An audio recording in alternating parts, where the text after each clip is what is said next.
Hello mga ka-Fenestica. Welcome here in Mongkok. Mga ka-Fenestica, dahil Sunday ngayon, kami ay magagala dito sa Mongkok. Marami daw ditong mga bilihin na mga outfit, mga pang-UOTD, lahat-lahat. Parang ano siya, baklaran, kumbaga parang baklaran sa Pilipinas.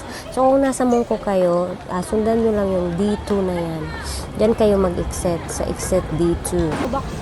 Tapos yan ang labas na. Paglabas nyo dyan, ikot-ikot lang kayo dyan. Halos paglakad nyo ay maiikot nyo yan lahat ng mga mga bilihin na napakamura, mga bags, mga traveling bags, mga cute bags, yan, pouch, yan, di ba? Iikot lang kayo dyan, paglabas niyo ng exit dito o saan na exit, basta lahat palibot mga paninda, pang OOTD, tsaka pang rampa kada day off. So yan, may $5, marami dyan, malulula kayo, $10, 19, 20, malulula kayo sa sobrang dami ng mga bilihin. Tapos, so ayun, sorry naman kung singhot ako ng singhot sa aking voiceover mga ka-Finestica, no? So ayan na nga, dyan kami napunta. Dami pa yan, hindi lang isang tindahan dyan yung mapupuntahan. Napakaraming mga ukay-ukay kung gusto nyo.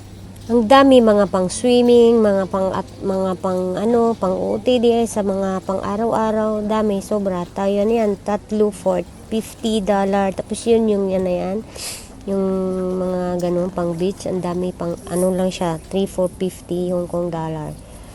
So dahil nga nag-iikot-ikot kami dyan, wala naman kami nabili, kunti lang nabili namin, pinasyalan lang namin kung anong mayroon sa Mongkok.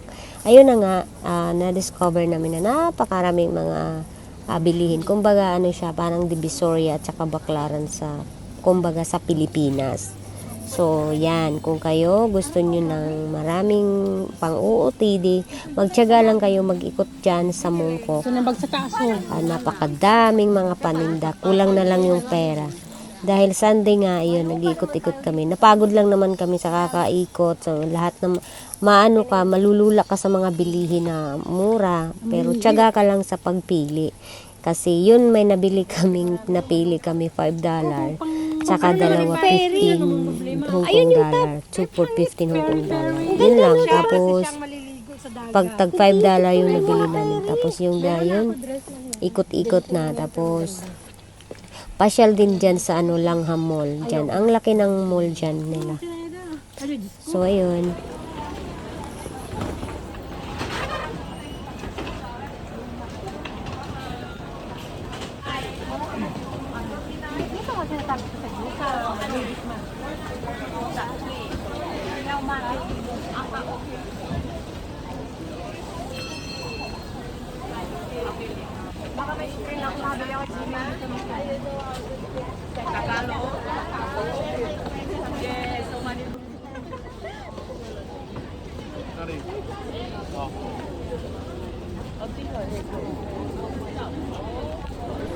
Ayan na nga guys, mga ka-Finestica.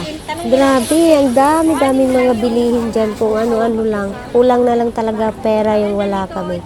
Kasi napakarami, para siyang baklara na mag-ikot ka. Sobrang daming nakakalat na mga vendors. Basta yan, sa Mongkok, ang ganda dyan puntahan, maraming mabibili. Tapos, mag-exit dito lang kayo, basta inikot lang kayo dyan, lahat na yan, dyan yung mga yung mga maraming paninda. So, yun. At saka, marami din tao na namimili dyan. Sobrang dami ng tao pag Sunday. Napakarami.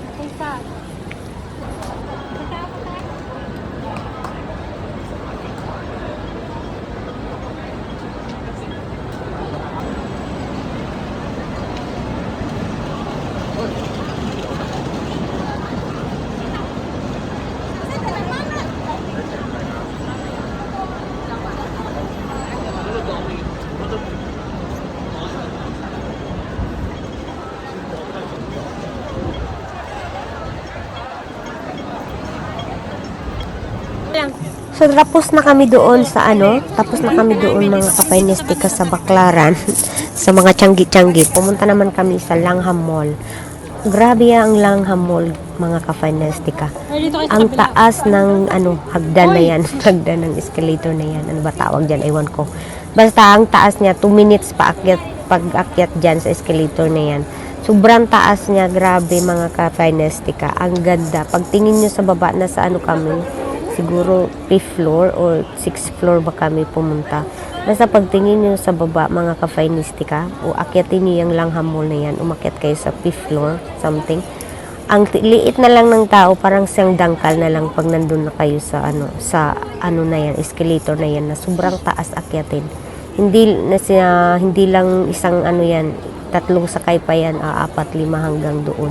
At pagdating doon sa tulo, makikita nyo, ang kaliit na lang ng mga tao sa baba. Tingnan nyo mga ka-Finestica. Tapos yun, nag-enjoy lang kami, nag-joyride lang kami dyan sa escalator na yan. O ano bang tawag dyan mga ka-Finestica? Escalator, elevator, or whatsoever, hagdanan, hindi ko alam. Hagdanan na may kuryente. Joyride! So yun, nag-enjoy kami, nag-joyride lang kami dyan. Basta makaakit lang kami doon kasi ang ganda ng view sa taas, sobrang taas, nakakalula.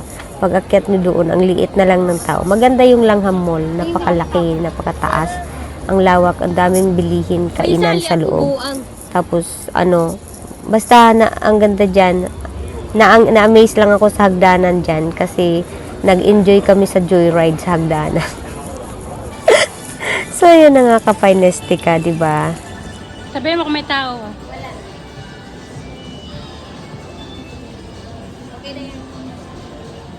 Diretso ka lang, lakad.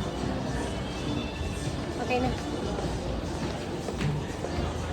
Okay na yun.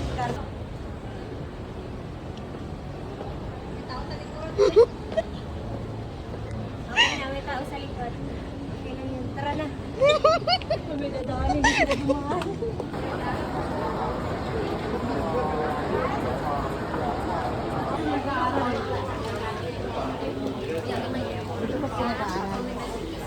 Alam mo yun na sikat na vlog nila yung aaral tayo. Kainan yan eh. Ay, kainan. Ayan na nga mga ka-Finestica, yung Langham Mall. 'Di ba? Ang liit na ng tao, tingnan mo sa baba kasi sobrang taas niya. At saka ang ganda ng view mga ka-Finestica. Pag nandyan kayo sa taas, malulula kayo sa pagtingin sa baba. Kasi pagtingin nyo sa baba, maliit na lang yung tao. Bye!